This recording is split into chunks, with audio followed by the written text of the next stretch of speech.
The silent observer, unveiling the true self beyond mind and matter, opening transmission.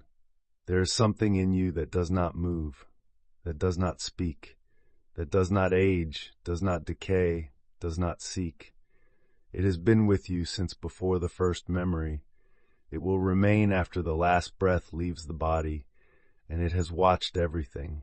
It has watched you laugh and break and strive and grow. It has watched your thoughts come and go like clouds drifting through an endless sky. It has never been disturbed. It has never been absent. This is the silent observer, not a philosophy, not an idea, but the direct and eternal presence of what you truly are. It does not react. It simply is.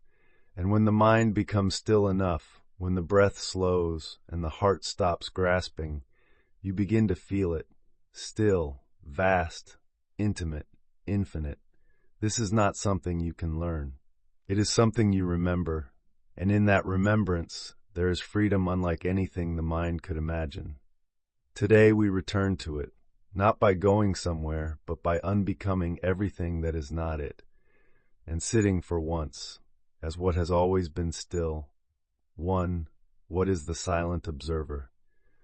From the moment you were born, experience has flowed through your awareness like a river. Sensations, sounds, shapes, emotions, voices. The world rushed in and gave you names for things. This is your hand, this is your mother, this is sadness, this is success. But before all of these labels, there was just perception, just seeing, just being. There is a part of you that never needed to be taught how to know. It simply knows. It is not the voice narrating your life. It is the silence beneath the voice. When you look at a tree, there is the object. There is the thought about the tree. And then there is that which sees both. That which notices. That which never moves. That is the silent observer. It is not part of the body. It does not age when your body ages. It does not suffer when your emotions suffer.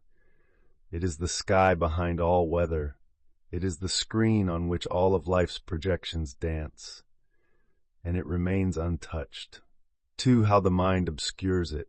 The mind is a marvelous instrument, but it is noisy. It clings to form. It interprets everything through habit, through conditioning, through fear. And in that noise we forget. We mistake the voice in the head for our identity. We think, I am angry, but truly, anger is arising in awareness, and you are the awareness, not the anger. This confusion is ancient. It has been passed down like a cloak, generation to generation. Be somebody, define yourself, become important. And so we wrap ourselves in identity, but the silent observer has no name. It does not seek validation. It does not play roles. It simply watches. And it is watching even now.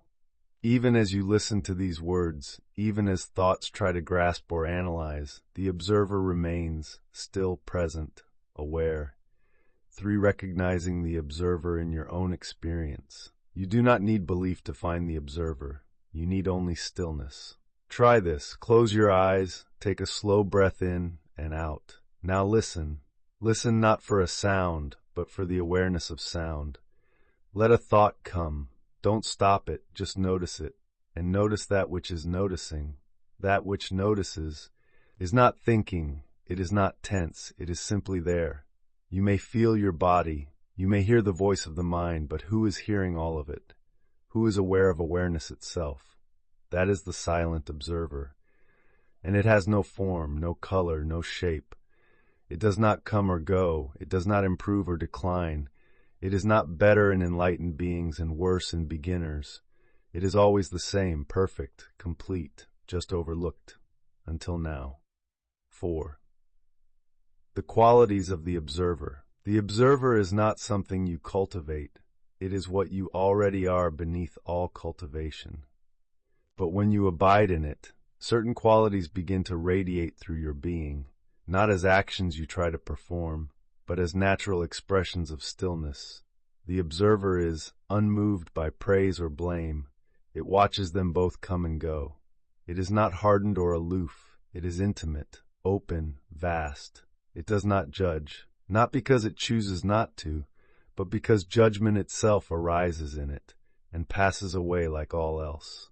It has no story, and therefore it is free from fear. It does not ask, "What will happen to me?" because it does not locate itself in time. It is now, only now, always now. It is not cold. It is not numb. In fact, it is the source of your deepest compassion, because only that which is truly free can truly love. 5. Practices that return you to the observer. Though you cannot become the observer because you already are it, you can train yourself to stop forgetting. The ancient rishis called this self-remembrance, a returning, a sinking back into the silent core of being. Here are some simple ways to begin. First, sit still. Let the breath flow without control. Let the mind move if it wishes, and simply watch. Whatever arises, see it. Whatever passes, let it go. You are not here to do anything. You are here to remember that you are the one who watches all doing. Second, throughout the day, pause often, in the middle of a conversation, in traffic, while washing dishes, and ask, who is aware of this moment? Not what should I do, not how do I fix this, but simply, who is aware? Let that question return you home. Third, practice non-resistance. Allow each emotion, each sensation, each thought to arise as it must. Hold it in awareness and do nothing to change it. Let it move like wind through an open window. The house remains, the space remains, you remain. These practices are not techniques, they are gentle doorways into that which has never left you. The observer and emotional healing. There is no healing more powerful than pure awareness, because awareness is the only thing that does not resist pain. Every time you try to fix pain, analyze it, change it, you give it more energy. But when you witness pain without identification, it begins to dissolve. Like smoke curling up into a clear sky, it loses its solidity, its story, its grip. This does not mean repressing, it means allowing with presence. Let grief come, let it speak, but do not become it. Stay as the watcher, and the watcher holds everything in love. This is true compassion, not fixing another, but seeing them without resistance, holding them in the spacious silence of what you are. And because the observer is not a person, its love is not personal. It is universal, unconditional. It does not love because of, it loves regardless. 7. Living from the observer in daily life. To live from the observer is not to renounce the world. It is to be in the world without being owned by it. To laugh fully but not be lost in the laughter. To feel deeply but not drown in the feeling. When someone praises you, you hear it, but you don't become it. When someone attacks you, you hear it, but you remain unmoved inside. This is not detachment. It is intimacy without entanglement. It is action without ego. Speech without manipulation. Silence without withdrawal. In daily life, you will still do things, but they will arise from clarity, from stillness, not from reactivity. You begin to sense the subtle impulse behind action, and in that space you choose with awareness, not from habit, not from fear. This is the essence of wise living, to move as silence, to speak from presence, to love without clinging, to serve without seeking. 8. The final realization, there is no observer. As you deepen into this path, even the idea of the observer begins to dissolve. You start to see there is not someone observing. There is only observation. There is not a witness. There is only witnessing. The separation between subject and object collapses. There is no inside, no outside. Just this moment, this awareness, this infinite now. And in this now, there is no seeker, no teacher, no student, no path, only being. You are not the observer as an entity. You are the emptiness in which all things arise.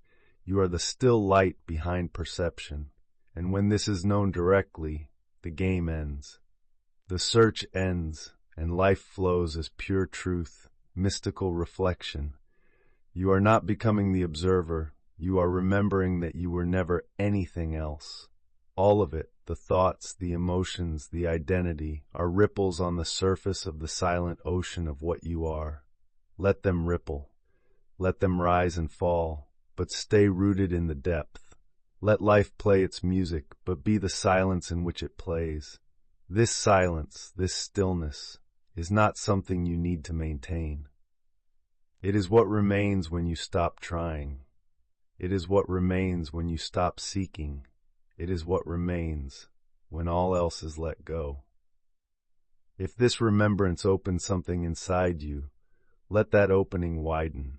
Subscribe to this sacred channel for weekly transmissions. Each one is an invitation into your own stillness, your own truth. You may also become a member to support this path of awakening. Your presence here helps carry these sacred transmissions to more sincere seekers. Silently, beautifully.